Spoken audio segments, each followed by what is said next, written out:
Now on NBC Palm Springs at 5, the latest on a Cabazon infant's reported disappearance out of Yucaipa. Also tonight, a man is charged today after attacking a woman with a knife. At Guide Dogs of the Desert, we have the latest out of Whitewater. Plus, are blue lights impacting your sleep? A sleep specialist is debunking a new report, and we've got all the details ahead. And we're tracking hot temperatures and rain on the way for the weekend. We'll more on that full forecast coming up. NBC Palm Springs at 5 starts right now. Now, this is NBC Palm Springs. Good evening. Thank you for joining us. I'm Olivia Sandusky. And I'm Mark Mester. We begin tonight with continuing coverage on missing 7-month-old Emmanuel Haro. That's tonight's top story. NBC Palm Springs has confirmed that Emmanuel's parents are back in their home in Cabazon tonight. Our Brett Rosen speaking with Emmanuel's father, Jake Haro, today. Brett joins us live in studio with more on that conversation. Mark, it was about noon today that a car pulled into the driveway of the Haro house. Meantime, on the fence next to the home, a growing tribute for the missing 7-month-old. Where is baby Emmanuel? It's a question being asked over and over. These signs, stuffed toys, and candles were left behind by a community hoping for the safe return of the 7-month-old. Earlier, we went to the Haro's home today,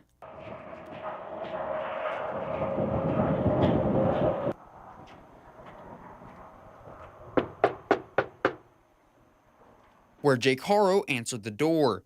He wanted to talk about the fire that had started near his home, and when we pressed him for a statement about his son, Emmanuel, he referred us back to his lawyer. And now investigators are putting out their own investigation fires, acknowledging the reported sighting of Emmanuel in Kern County and confirming Haro's car being searched for evidence. I'm begging you, please, if anything, if you know anything, please, I'm just begging you to bring him back. Forgive you.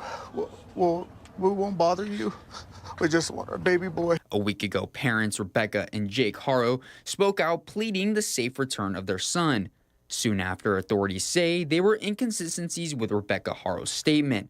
Now neither parents are cooperating. Jake Haro has a court appearance coming up on September 2nd for violating probation. He was arrested last year for being a convicted felon and a narcotic addict in possession of an illegal firearm. He was previously convicted of child cruelty charges back in 2018. Police just put out a new update about 7-month-old missing Emmanuel. Search for Emmanuel Haro has continued, and there is still no sign of him. A 7-month-old baby whose mother reported that he was kidnapped. Now, this investigation has not just captured the attention of neighbors, but the world. Thousands of TikTok detectives offering their opinion on what might have happened to Emmanuel. Now, I spoke with one neighbor earlier today outside the Haro home, and she told me that the community around the area will be having a candlelight ceremony outside the home this Friday. However, they have not given up hope for the safe return of Emmanuel Haro. Live in studio, I'm Brett Rosen, NBC Palm Springs. Brett, thank you. A local alert this evening. A man was charged with attempted murder today after being arrested at the Guide Dogs of the Desert facility in Whitewater. 54-year-old Brian Vines Burge was arrested Saturday by the Riverside County Sheriff's Department. According to deputies, a woman said he entered the dog training facility with a knife and then attempted to rape and murder her. The woman was injured but was able to escape the attack. Burge is now being held at the Benoit Detention Center in Indio. Bail has been set to $1 million for each of the 2 suspects in the fatal shooting of a 13-year-old boy in Cathedral City. 19-year-old James Carter and 18-year-old Christian Millward, both residents of Cathedral City, were arrested in San Diego on Monday. Both men have since been booked into the Riverside County Jail on suspicion of murder, conspiracy to commit a felony, and gang membership. It comes after 13-year-old Alan Martinez was fatally shot on August 13th on Whispering Palms and Mission Indian Trails. The Riverside County Gang Impact Team worked with the San Diego Police Department to detain both men. The city of Coachella has appointed its new finance director after what they called a years-long search. Lincoln Bogard has 2 decades of financial experience across the municipal, private, and public sectors. He's recently served as the deputy city manager for the city of Banning, overseeing finance, human resources, payroll, risk management, and IT. Council member for Coachella, Yadira Perez, said Bogard's leadership will strengthen the city's financial foundation and support the community's long-term growth. The Palm Springs aerial tramway is allowing first responders to ride the tram for free until September 7th. Initially, that program was set to expire on August 31st, but those technical issues shut down the tram earlier this month. The program is available to active members of first responder agencies like police and fire departments with a valid photo ID. Starting this Friday, the Whitewater Preserve will be closed over the weekend and through next Monday. The closure is due to the high chance of incoming summer monsoonal rain that is expected to start on Saturday. The preserve will reopen on Tuesday, August 26th. We'll go ahead and take a live look outside from our Agua Caliente casino camera. Looking towards the past there, some clouds visible from Rancho Mirage. Kind of fun to say, maybe a little bit of moisture headed our way. Of course, in those areas, we know water can accumulate very quickly. So that closure out of an abundance of caution, but maybe just a little moisture would be nice. I was going to say, yeah, for safety reasons, I'm glad they're closing that, but we have to be a little bit excited because we desperately need rain here in Southern California. So it is kind of exciting to talk about, especially after these hot conditions that we expect to see over the course of the next couple of days. We're talking about the rain, so let's get to that first. Here's a look at those rainfall estimates heading into the weekend. Again, everyone's getting a little bit of something on the weekend. Earlier, we forecasted a couple days ago, maybe a little would sprinkle into North Palm Springs. Well, now the computer models are saying, no, everyone's going to get a little bit of rain on Saturday and really through early next week. So keep that in mind. We got a little bit of the cloud cover as we get into the weekend as well, and you might have seen it out there today. We'll get more cumulus clouds as we get into our Thursday. Very slight chance of rain Thursday for our mountain communities. Not likely. Those chances go up as we get into Friday. And why we're getting this monsoon moisture, it's the placement of that ridge of high pressure center. We're getting those winds from the southeast. Usually we get those breezy winds from the west, that onshore flow. This direction, we're getting them from the southeast, pushing up that moisture from the south. So along with that rain, yes, humid conditions as well on the way for the weekend.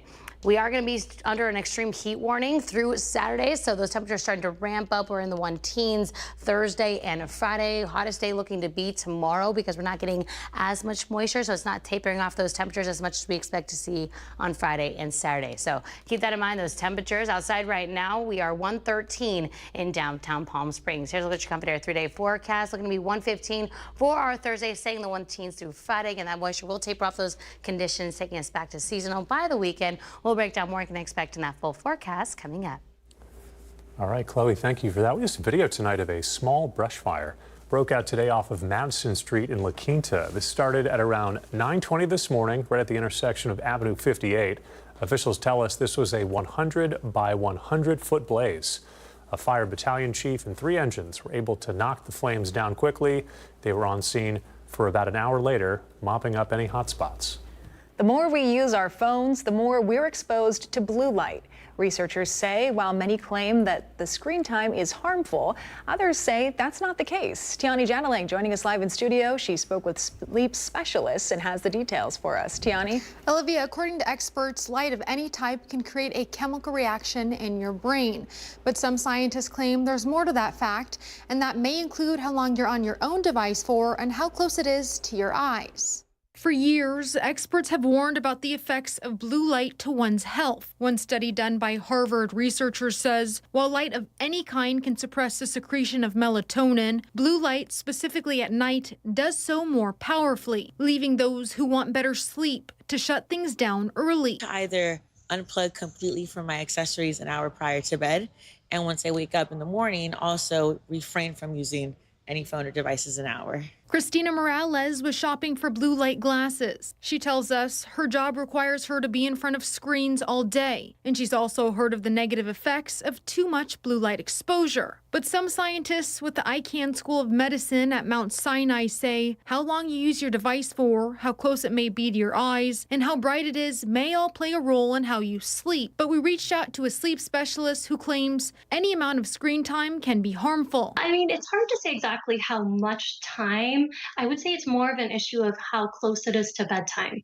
So, if you are exposed to blue light within an hour or two of going to sleep, that's when it's really an issue. Dr. Monica Mather, a sleep medicine physician with Kaiser Permanente, says melatonin being released at night cues the body to get ready for bed. And without that release, our bodies have a hard time falling asleep. So she recommends putting devices away well before hitting the sheets. At least an hour or two before bedtime, you you should really not have screens available. So you should really put your phone away, turn off TVs. Dr. Mather says there are things you can do to avoid jeopardizing your sleep. She suggests using screen protectors and blue light glasses.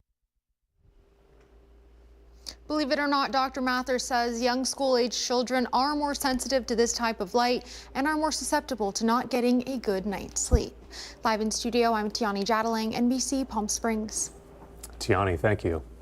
Local residents packing into Fantasy Springs Resort Casino today for a special low-cost animal clinic and spay and neuter event. This is all thanks to Coachella Animal Network founder Kim Hardy, who's made it her personal mission to bring affordable pet care to Valley residents. Hardy typically hosts 2 clinics a month, but this one was bigger than usual, teaming up with several non-local profits, including Animal Samaritans, Loving All Animals, and Riverside County Animal Services to offer things like vaccines, microchipping, spay and neuter services, and even pet adoptions. We see about 200 animals for vaccines and wellness checks, and then we do about 30 to 40 animals get spayed and neutered a clinic. So for us, we do 2 clinics, so it's 60 to 80 animals a month. We know that people in our community need these services, and we're trying to get them into the community rather than people having to come to us always. And so this is a one-stop shop for spay neuter for cats, vaccines for cats and dogs, and adoptions for anybody interested in adding a pet to their home.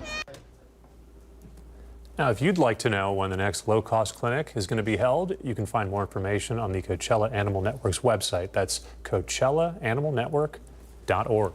Coming up next on NBC Palm Springs, 2 local school districts were back to school today. And for parents, we have ways to check on your child's mental health during the transition from home back to the classroom. Also tonight, Secretary of Homeland Security Kristi Noem held a briefing at the border wall in New Mexico recently, announcing there will be a change to the wall's look.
Committed to covering our community.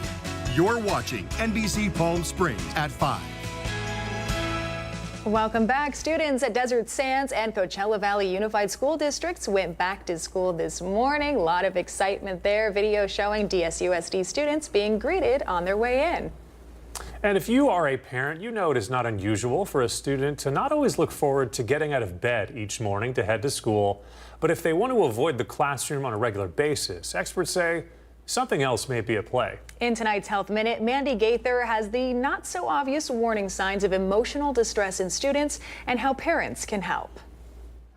It isn't always easy getting out of the door for school, and while experts say it's normal for a student to not want to head to class every now and again, when it becomes a pattern, there may be a problem. Maybe it's that they're not fitting in at school, they're experiencing bullying or just nervous about socializing. It may be a sign of a mental health concern like anxiety or depression. It may also be that they have a learning disability that hasn't been diagnosed yet. Pediatric psychologist Ariana Howitt with Nationwide Children's Hospital says emotional distress may not look the same in children as it does adults. Warning signs may include behavior changes, tantrums, irritability, and anger. There may also be physical symptoms like stomach aches, headaches, and nausea, which could also signal a mental health concern like anxiety. As parents, we want to often shield our kids from those difficult emotions. What happens though is if we let a child avoid, stay home from school, it actually makes the anxiety grow. Instead, Howitt encourages parents to sit down with the child and get to the root of the problem. Validate what they're feeling, let them know you understand, then work together to problem solve. If a child is feeling nervous about, let's say, socializing with others, then we practice those social skills at home. We practice them out in different environments so that when they do them at school, they feel more confident. For Health Minute, I'm Mandy Gaither. Reading for pleasure has plummeted sharply over the past 2 decades, falling about 40% overall. That's what a new study published in the journal iScience has found.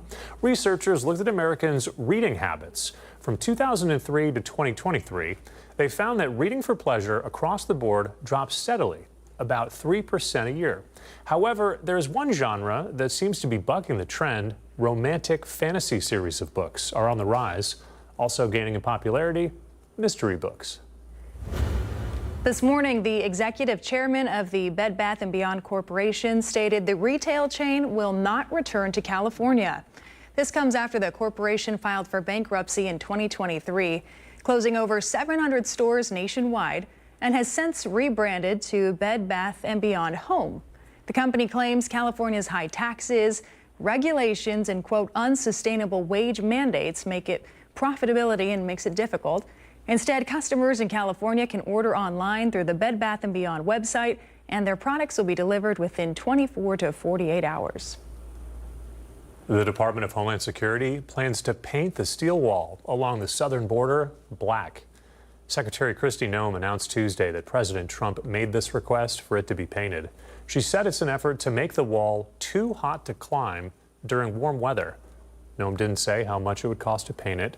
$46.5 billion in the president's recently passed sweeping agenda bill is dedicated for border barrier system improvements. That includes completing construction on 700 miles of primary wall and adding advanced technology such as cameras as well as sensors. We're going to take a quick break, but Chloe's got the forecast on the other side. We'll be right back.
And happy Wednesday, everyone. Welcome back. Right now, we're taking a live look at the Walter Clark Hub 11 cam in Rancho Mirage. Mostly clear blue skies today. We did see a few clouds out there just over our mountains. That's something that will start to build over the course of the next couple of days.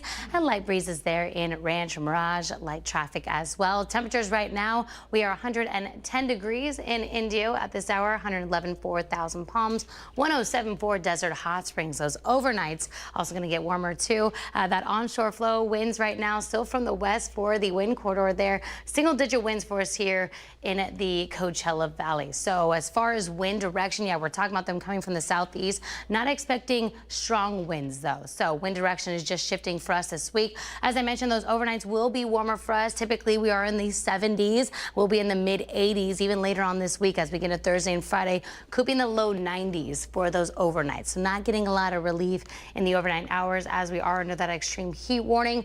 Surface moisture with that monsoonal flow will rise as we get into the weekend. So today, not too bad. We're still under clear skies. Like I said, mostly 5%, but we'll start to build into the weekend. So come Thursday, Friday, 15%, 20% on Saturday, which is the greatest chance for those thunderstorms and rain as well. So for today, again, we are 113. Again, 1 teens for the rest of the work week. That center of that high pressure system still well to the east of us, still building. Those showers and thunderstorms staying mainly over Arizona. Those chances increase come Thursday. Very slight chance, if any at all, but worth mentioning we could see a chance for those mountain communities. Again, temperatures warming, peaking for Thursday. A little bit of cloud cover out there, but like I said, the monsoon moisture really starting to move in as we get into our Friday. So for Saturday and Sunday, again, we're not the only ones seeing rain. This is covering a good portion of the southwest, and because of the ridge of high pressure, it's going to stay stagnant into early next week. So those rain chances actually continue for us into our Monday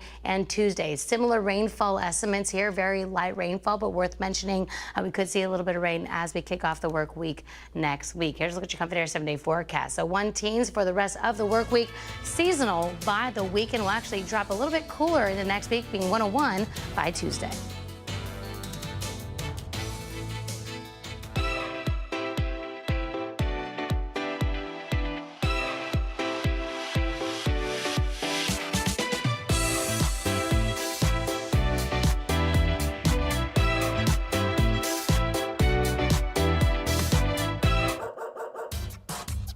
They say dogs are a man's best friend, but at NBC Palm Springs, we're a dog's best choice for news. Apologies to our competitors, but even your dogs know who leads the pack in news.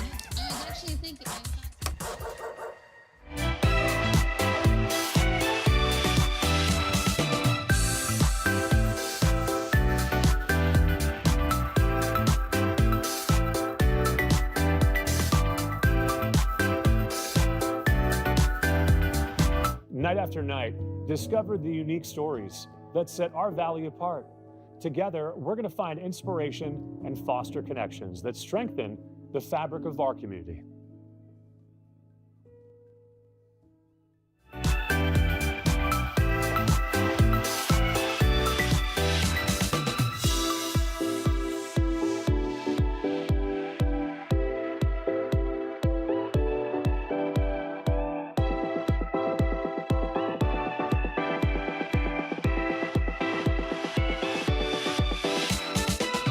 Babies are experts at paying attention to only what is genuinely fascinating, and we couldn't agree more.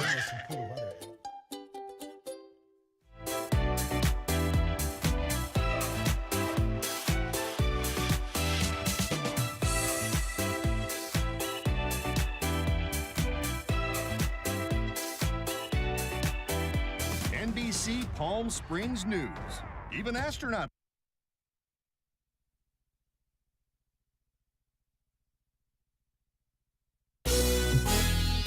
The NBC Palm Springs Sports Desk with Tim O'Brien. Brought to you by Agua Caliente Casinos.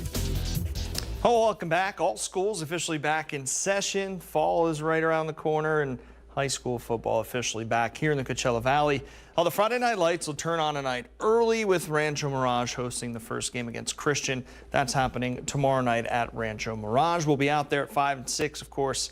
Looking forward to that. Now, with the addition of flag football to the schedule, we've got 4 days of football a week which all leads right into our show on NBC Palm Springs. Remember, you can watch everything high school football on our website at NBCPalmSprings.com. Click on the Sports and Friday Night Lights tab. Switching gears here for a moment, Firebirds making headlines today, re-signing Jackson Berezowski to a one-year AHL contract. The forward appeared in 67 games for the ECHL affiliate, the Kansas City Mavericks. Had 47 points on the year, 19 goals and 28 assists. So look for the Canadian forward to make the jump to the AHL this season. He spent 5 seasons in the Western Hockey League, the last as the team captain. Certainly good to have some leadership as a part of the new core here in the Coachella Valley. Now, the Firebirds have locked up 7 players this offseason with the addition of Berezowski. You see, Ian McKinnon will be back for his 4th season with the Firebirds.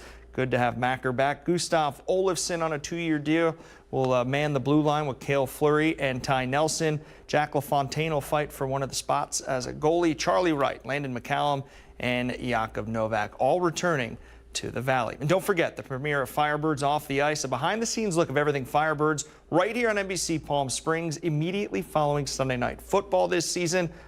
Begins on September 7th. Now that'll do it in sports. I'm Tim O'Brien.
All right, finally tonight, the battle to become the TSA's top dog is down to a pair of Labrador retrievers. On the left, we have Alex, who helps keep staff and travelers safe at Denver International Airport. And then there's Steeler, as his name hints. He's a canine from Pittsburgh International. The agency says of the two, Alex is the healthier eater because he likes his green beans. Steeler, meanwhile, prefers jumbo hot dogs from 7-Eleven convenience stores.